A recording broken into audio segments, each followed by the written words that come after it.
Bismillahirrahmanirrahim. Assalamualaikum warahmatullahi wabarakatuh.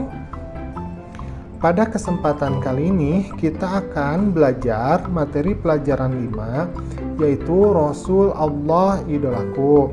Nah, adapun submateri yang akan kita bahas pada kesempatan kali ini yaitu mengenai kisah teladan dari Nabi Muhammad SAW.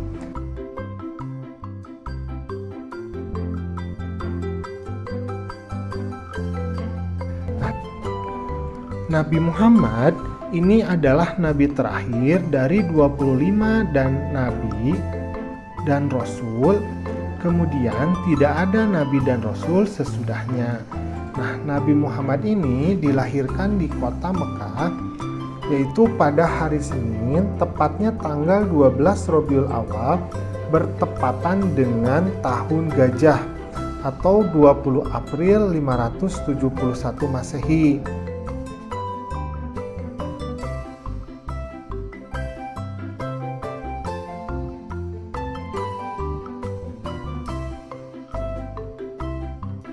Nabi Muhammad lahir ini sudah dalam keadaan yatim.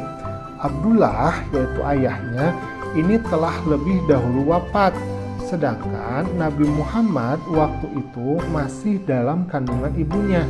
Nah, kira-kira ini masih berusia 2 bulan di dalam kandungan.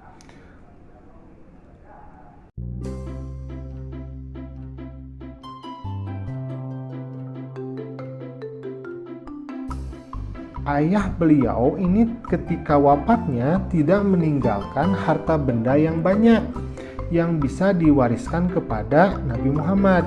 Abdullah hanya meninggalkan beberapa ekor unta saja. Nah, ibunya Nabi Muhammad yang bernama Aminah binti Wahab ini dari kalangan suku Quraisy yang terpandang dan sangat mulia di masa tersebut. Nabi Muhammad pada masa bayi kemudian diasuh oleh pengasuh namanya Halimah As-Sa'diyah. Setelah usianya lebih kurang 2 tahun, maka kemudian Halimah ini menyerahkan kembali Nabi Muhammad kecil kepada ibunya, yaitu Aminah. Pada masa anak-anaknya, Nabi Muhammad kecil itu selalu diajak oleh pamannya Abu Thalib untuk menggembalakan kambing. Nabi Muhammad ini senang dengan pengerjaannya, dan karena beliau ini sayang kepada binatang. Karena itu pamannya Nabi Muhammad yang bernama Abu Thalib ini sering menyebut Nabi Muhammad itu si cerdas yang lincah dan baik.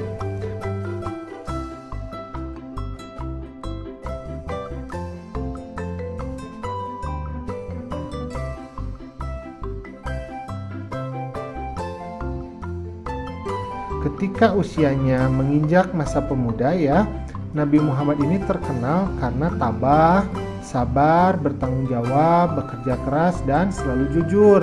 Maka beliau itu mendapatkan julukan Al-Amin dari penduduk Mekah. Al-Amin ini artinya orang yang terpercaya.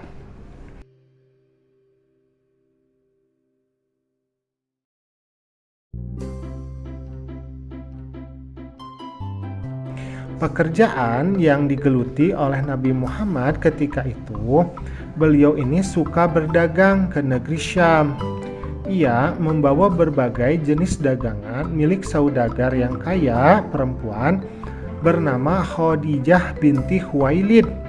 Nah, karena kejujuran Nabi Muhammad waktu itu, maka majikannya ini yang namanya Khadijah ini jatuh cinta kepada Nabi Muhammad, sehingga kemudian Khadijah menjadi istri Nabi Muhammad.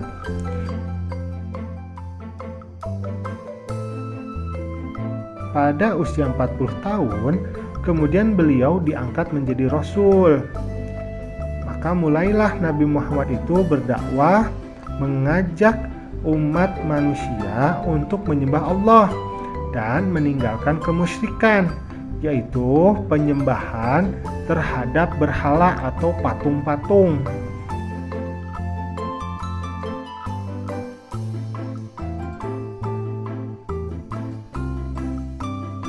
Nabi Muhammad ini memiliki suatu kebiasaan untuk berkholwat. Berkholwat itu maksudnya adalah mengasingkan diri dari keramaian manusia, merenung, mendekatkan diri kepada Allah.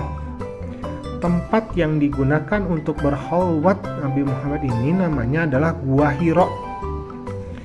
Gua Hiro ini kurang lebih jaraknya adalah 5 km dari arah timur kota Mekah.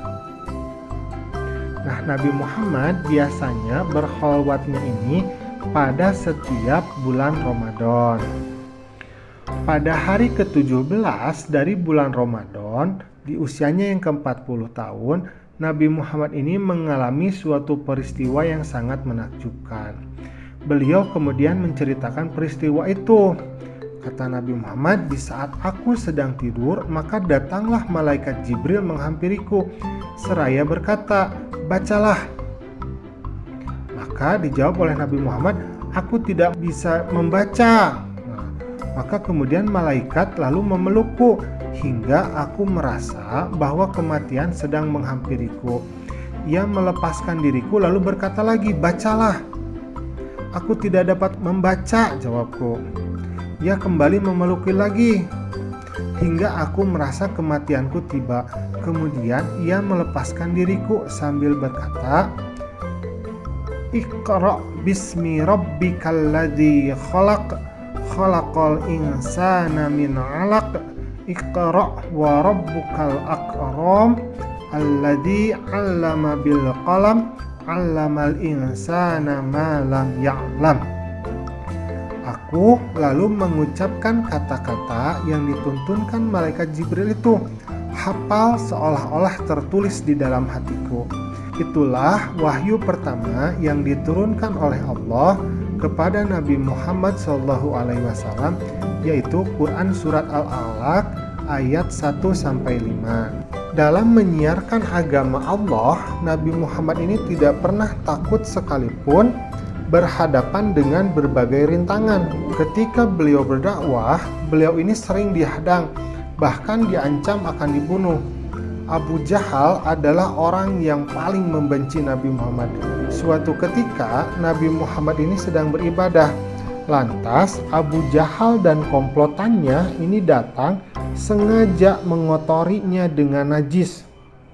Namun Nabi Muhammad hanya berdoa kepada Allah, Ya Allah, kepada Engkau aku menyerahkan kaum Quraisy.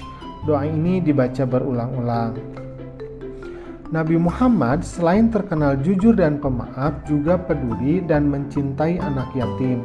Nabi Muhammad pernah bersabda, barang siapa yang merawat dan mengasuh anak yatim dengan sebaik-baiknya, kelak mereka akan masuk surga dan tempatnya berdekatan dengan Nabi. Hal ini diisyaratkan Nabi dengan jari telunjuk dan jari tengahnya yang berdekatan dan tidak terhalang apapun. Begitulah cinta Nabi Muhammad kepada umatnya, terutama kepada anak yatim. Rasul terakhir adalah Nabi Muhammad. Dialah Nabi dan Rasul penutup. Tidak ada lagi Nabi dan Rasul setelahnya, karena Nabi Muhammad sebagai penutup para nabi. Maka Nabi Muhammad sering disebut juga dengan Khotamul Anbiya, artinya penutup atau penghabisan para nabi dan rasul.